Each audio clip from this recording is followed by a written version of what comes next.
ಅವತ್ತು ಪ್ರೊಟೆಕ್ಟ್ ಮಾಡಿದ್ವಿ, ತಾವೆಲ್ಲರಿಗೂ ಗೊತ್ತಿರ್ತಕ್ಕಂಥ ವಿಚಾರ.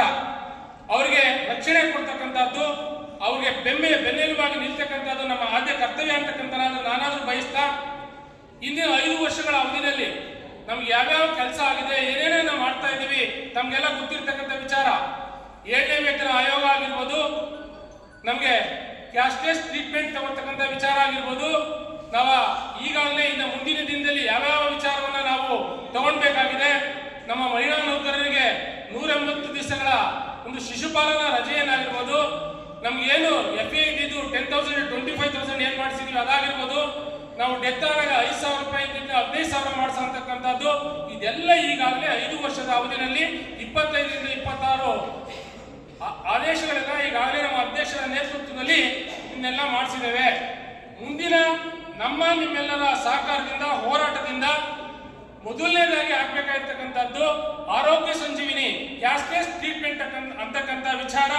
ನಮ್ಮೆಲ್ಲರ ಒಬ್ಬ ಸರ್ಕಾರಿ ನೌಕರನಾಗಿ ನಾವೆಲ್ಲರೂ ಒಂದು ವರ್ಷಕ್ಕೆ 6 ಲಕ್ಷ 7 ಲಕ್ಷ ಅಥವಾ 10 ಲಕ್ಷ ಸಂಬಳ ತಗೊಳ್ಳೋದಕ್ಕೆ ಬಹಳಷ್ಟು ಕಷ್ಟ ಪಡಬೇಕಾಗುತ್ತೆ. ನಾನೊಂದ್ಸತಿ ಆದ್ರೂ ಹಾಸ್ಪಿಟಲ್ ಸೇರ್ಕೊಂಡಾಗ, ನಾನು ಸಾಮಾನ್ಯವಾಗಿ ಒಬ್ಬ ಸಾಮಾನ್ಯ ನೌಕರನಾಗಿ ನಾನು ಹಾಸ್ಪಿಟಲ್ ಸೇರ್ಕೊಂಡ್ರೆ ಮಿನಿಮಮ್ 1 ಲಕ್ಷ 2 ಲಕ್ಷ ಸಣ್ಣ ಕಾಯಿಲೆ ಬಂದರೂ ಸಹ ನಾವು ಹಾಸ್ಪಿಟಲಲ್ಲಿ ದುಡ್ಡನ್ನ ಕೊಡ್ಬೇಕಾಗುತ್ತೆ. ನಮಗೆ ಬರ್ತಕ್ಕಂಥ 5 ಲಕ್ಷ 6 ಲಕ್ಷ ಸಂಬಳದಲ್ಲಿ ಮಕ್ಕಳನ್ನ ಓದಿಸಬೇಕಾಗುತ್ತೆ, ನಮ್ಮ ಮನೆ ನಡೆಸಬೇಕಾಗುತ್ತೆ, ಈ ರೀತಿಯಾಗಿರ್ತಕ್ಕಂಥ ಮನೆ ಬಾಡಿಗೆ ಕಟ್ಟಬೇಕಾಗುತ್ತೆ. ಈ ಸಂದರ್ಭದಲ್ಲಿ ನಮ್ಮಲ್ಲಿ ಸಾಲದ ಸುಳಿನಲ್ಲಿ ಸಿಕ್ಕಾಕತಕ್ಕಂಥದ್ದು ನಮ್ಗೆಲ್ಲರೂ ಸಹ ಒಂದು ದುರ್ದೈವ. ಹಾಗಾಗಿ ಇದನ್ನ ಮನಗಂಡಂತಹ ಸರ್ಕಾರಿ ನೌಕರರ ಸಂಘ ಮಾನ್ಯ ಅಧ್ಯಕ್ಷರ ನೇತೃತ್ವದಲ್ಲಿ ಈ ಆರೋಗ್ಯ ಸಂಜೀವಿನಿ ಅಂತಕ್ಕಂಥ ಒಂದು ಕಾರ್ಯಕ್ರಮವನ್ನ ಹಮ್ಮಿಕೊಂಡು ಸುಮಾರು 3-4 ವರ್ಷಗಳಿಂದ ಸತತ ಪ್ರಯತ್ನದಿಂದ ಇವತ್ತು ಮುಂದಿನ ತಿಂಗಳು ಮಾನ್ಯ ಮುಖ್ಯಮಂತ್ರಿಗಳನ್ನ ನಮ್ಮ ಈಗಾಗಲೇ ಭೇಟಿ ಮಾಡಿ, ಎಲ್ಲ ಅಧಿಕಾರಿಗಳನ್ನ ಭೇಟಿ ಮಾಡಿ, ಅವರ ನೇತೃತ್ವದಲ್ಲಿ ಮುಂದಿನ ತಿಂಗಳೇ ಈ ಒಂದು ಕ್ಯಾಶ್ಲೆಸ್ ಟ್ರೀಟ್ಮೆಂಟ್ ಅನ್ನ ಆದೇಶವನ್ನ ಮಾಡಿಸಬೇಕು ಅಂತಕ್ಕಂಥ ಪಣವನ್ನು ತೊಟ್ಟು ಮಾನ್ಯ ಮುಖ್ಯಮಂತ್ರಿಗಳನ್ನ ಭೇಟಿ ಮಾಡಿ ಮಾತನಾಡಿ ಮುಂದಿನ ತಿಂಗಳು ಆದೇಶ ಮಾಡಿಸಬೇಕು ಅಂತ ಹೇಳಿ ನಿಮ್ಮನ್ನೆಲ್ಲ ಕರೆದು ನಿಮ್ಮೆಲ್ಲರ ನೇತೃತ್ವದಲ್ಲಿ ಈ ಒಂದು ಸಮಾರಂಭವನ್ನ, ಅಭಿನಂದನಾ ಸಮಾರಂಭವನ್ನು ಹಮ್ಮಿಕೊಂಡು ಅವತ್ತು ಈ ಒಂದು ಕ್ಯಾಶ್ಲೆಸ್ ಟ್ರೀಟ್ಮೆಂಟ್ ಅನ್ನ ಒಂದು ಲೋಕಾರ್ಪಣೆ ಮಾಡ್ತಕ್ಕಂಥ ಒಂದು ದಿನ ಹತ್ರ ಬಂದಿದೆ.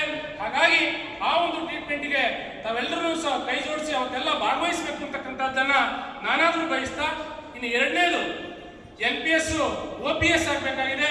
ಇದು ಸರ್, ನನ್ನ ಹೆಸರು ಶಿವರುದ್ರೆ ಅಂತೇಳಿ ಕರ್ನಾಟಕ ರಾಜ್ಯ ಸರ್ಕಾರಿ ನೌಕರ ಸಂಘದ ಖಜಾಂಚಿ ಆಗಿದ್ದೇನೆ. ಈ ದಿನ ಕರ್ನಾಟಕ ರಾಜ್ಯ ಸರ್ಕಾರಿ ನೌಕರ ಸಂಘ ನೆಲಮಂಗಲ ಶಾಖೆಯಲ್ಲಿ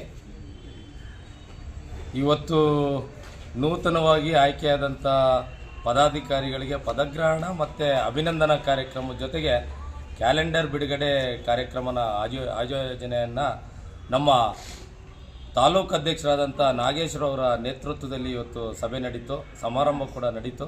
ಆ ಸಮಾರಂಭದಲ್ಲಿ ನಾನು, ನಮ್ಮ ಸಂಘದ ಪ್ರಧಾನ ಕಾರ್ಯದರ್ಶಿಗಳು ಗಿರಿಗೌಡರು ಮತ್ತು ನಮ್ಮ ಬೆಂಗಳೂರು ಗ್ರಾಮಾಂತರ ಜಿಲ್ಲಾ ಅಧ್ಯಕ್ಷರಾದಂಥ ನಮ್ಮ ಗಂಗಾಧರಪ್ಪ ಅವರು, ಹಾಗೆ ಎಲ್ಲ ನನ್ನ ಪದಾಧಿಕಾರಿ ಆತ್ಮೀಯ ನೌಕರ ಮಿತ್ರರೆಲ್ಲರೂ ಕೂಡ ಸೇರ್ಕೊಂಡು ಇವತ್ತು ಈ ಕಾರ್ಯಕ್ರಮವನ್ನು ಮಾಡಿದ್ದೇವೆ. ಅತ್ಯಂತ ಯಶಸ್ವಿಯಾಗಿದೆ. ತುಂಬ ಚೆನ್ನಾಗಿ ಅಚ್ಚುಕಟ್ಟಾಗಿ ಕಾರ್ಯಕ್ರಮವನ್ನು ನಮ್ಮ ನಾಗೇಶ್ವರವರ ನೇತೃತ್ವದಲ್ಲಿ ನಡೀತು.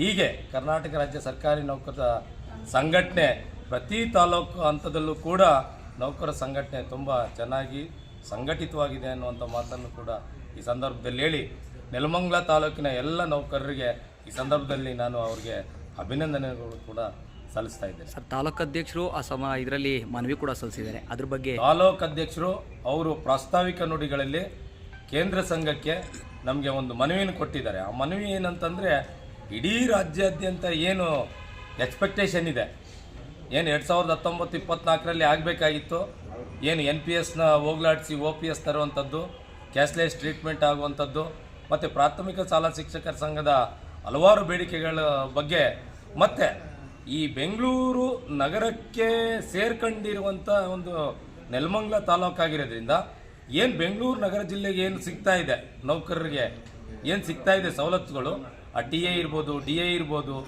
ಮನೆ ಬಾಡಿಗೆ, ಈ ಥರದ್ದೇನಿದೆ ಆ ಎಲ್ಲವನ್ನು ಕೂಡ ನಮಗೂ ಕೂಡ ಕೊಡಿಸಿ ಅಂತೇಳಿ ನಮ್ಮ ಮಾನ್ಯ ನಾಗೇಶ್ವರವರು ಅಧ್ಯಕ್ಷರು ಮನವಿ ಪತ್ರದಲ್ಲಿ ಕೊಟ್ಟಿದ್ದಾರೆ.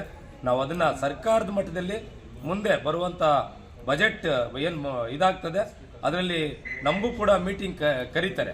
ಅದು ಮಾನ್ಯ ಮುಖ್ಯಮಂತ್ರಿಗಳ ಸಭೆ ಇರ್ಬೋದು ಮತ್ತು ಅಧಿಕಾರಿಗಳ ಸಭೆಯಲ್ಲಿ ಆ ವಿಚಾರವನ್ನು ನಾವು ಪ್ರಸ್ತಾವನೆ ಮಾಡಿ ನೆಲಮಂಗಲ ತಾಲೂಕು ಕೂಡ ಬೆಂಗಳೂರು ನಗರಕ್ಕೆ ಏನು ಸಿಗಬೇಕು ಆ ಕೆಲಸವನ್ನು ಮಾಡ್ತೇವೆ ಅನ್ನುವಂಥ ಮಾತನ್ನು ಕೂಡ ಈ ಸಂದರ್ಭದಲ್ಲಿ ನಮ್ಮ ಎಲ್ಲ ಪದಾಧಿಕಾರಿಗಳೊಂದಿಗೆ ಅದು ಚರ್ಚೆ ಮಾಡಿದ್ದೇವೆ. ಅದು ಕೂಡ ನಾವು ಪ್ರಾಮಾಣಿಕವಾಗಿ ಪ್ರಯತ್ನ ಮಾಡಿ ಆ ನೆಲಮಂಗಲ ತಾಲೂಕಿಗೆ ಕೊಡ್ಸಂತ ಬೆಂಗಳೂರು ಗ್ರಾಮಾಂತರ ಜಿಲ್ಲೆಗೇನೆ, ಯಾಕೆಂದರೆ ನಮ್ಮ ಮಾನ್ಯ ಅಧ್ಯಕ್ಷರು ಗ್ರಾಮಾಂತರ ಜಿಲ್ಲಾಧ್ಯಕ್ಷರು ಕೂಡ ಅದನ್ನೇ ಅವರ ಒಂದು ಇದರಲ್ಲಿ ಹೇಳಿದ್ದಾರೆ.